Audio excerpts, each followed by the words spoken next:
সন্তান কখনো জান্নাতে যাবে না। একটা সন্তান যদি তার মায়ের দিলে আঘাত দেয় সেই সন্তান কোনোদিন জান্নাতে হতে পারবে না। তো বলছে যে সন্তান তার মায়ের মনে দেয় বেদনা সে সন্তান কখনো জান্নাতে যাবে না। কেন? মায়ের বদদোয়াতে যে সন্তান পড়ে যায় তারে কেউ কখনো বাঁচাতে পারে না। যে সন্তান তার মায়ের মনে দেয় বেদনা সে সন্তান কখনো জান্নাতে যাবে না। তারপরের ছবি আমার কবি কি বলছে শুনবেন। গর্ভধারিণী মা জননী সর্বশিরা ওপারের তরণী। গর্ভধারিণী মা জননী সর্বশিরা ওপারের তরণী। কেন? নিজে ভেসে যায় সন্তানকে বাঁচিয়ে নেয় বলে জীবনের আশা করিনি। জমিনে আসমানে কোনো হালেতে মায়ের বিকল্প খুঁজেও পাওয়া যাবে না। যে সন্তান তার মায়ের মনে দেয় বেদনা সে সন্তান কখনো জান্নাতে যাবে না। আল্লাহ পাক যখন একটা মায়ের গর্ভে সন্তান দিয়ে পাঠিয়ে দেয় সেই সন্তান দুনিয়া থেকে ভূমিষ্ঠ হওয়ার পর দুনিয়ার কোনো খাদ্য খাবার খেতে পারে না। তো আল্লাহ রাব্বুল আলামিন সেই সন্তান দুনিয়া থেকে ভূমিষ্ঠ হওয়ার আগে তার মায়ের স্তনে দুধ দিয়ে পাঠিয়ে দেয়। তো সেই মায়ের স্তনের দুধ পৃথিবীর কোনো খাদ্যের সমতুল্য নয়। তো সেই সম্বন্ধে আমার কবি বলছে মধু হেরে যায় আগুন সরে যায় মায়ের দুধ সমান কিছুই নেই দুনিয়ায়। তবে অতি ঠান্ডা নয় অতি গরম নয় নরম জিভ দিয়ে সন্তান চুষে খায়। কোন ফুলের রসেতে ফলের রসেতে কোন ফুলের রসেতে ফলের রসেতে মায়ের দুধের মতো স্বাদ হয়নি হবে না।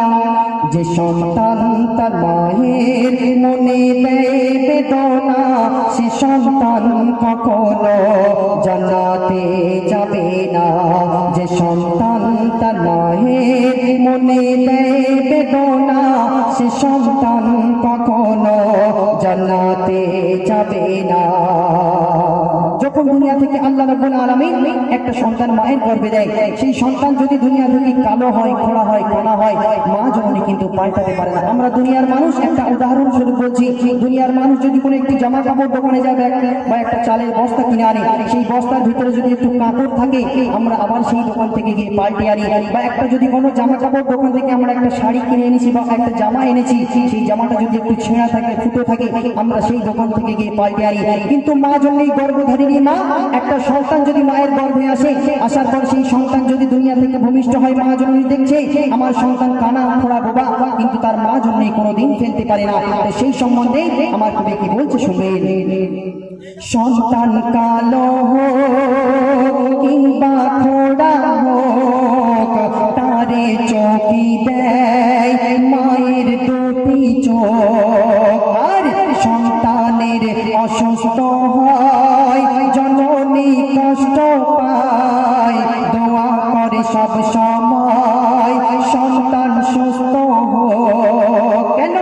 মা তীরের আঘাত বুকে সয়ে নেয় মা তীরের আঘাত বুকে সয়ে নেয় সন্তানকে কখনো টকাতে ফেলে না। যে সন্তান তার মায়ের মনে দেয় বেদনা সে সন্তান কখনো জান্নাতে যাবে না। যে সন্তান তার মায়ের মনে দেয় বেদনা সে সন্তান কখনো জান্নাতে যাবে না। শেষ কথার মাধ্যমে আমার কবি ইয়াসিন সাহেব বলছে, শুনবে, প্রশ্ন করছে, ইয়া রাসূলুল্লাহ, ইয়া হাবিবাল্লাহ, আল্লাহ রাব্বুল আলামিন দুনিয়া থেকে কার মর্যাদা বেশি দিয়েছে? তখন আল্লাহ রাসূল বলছে, এই দুনিয়া থেকে মা জননীর সম্মান বেশি দিয়েছে। তো সেই সম্বন্ধে আমার কবি শেষ কথার মাধ্যমে কি বলছে, শুনবে। একদিন এক সাহাবী বলে মোর নবীকে, ভাবি মর্যাদাবান মাকে না আব্বাকে।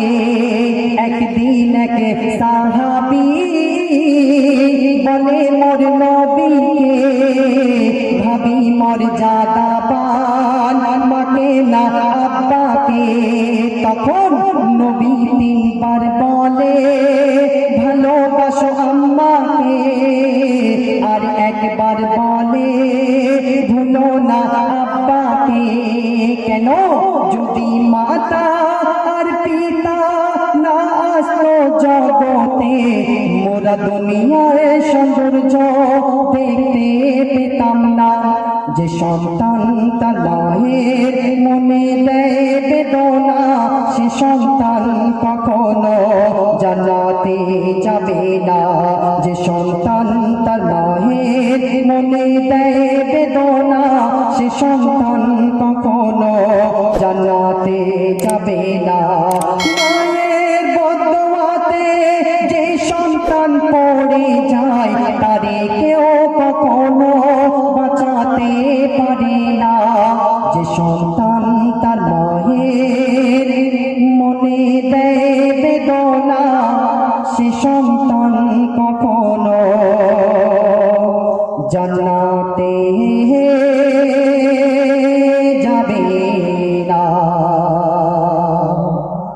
তো শুনলেন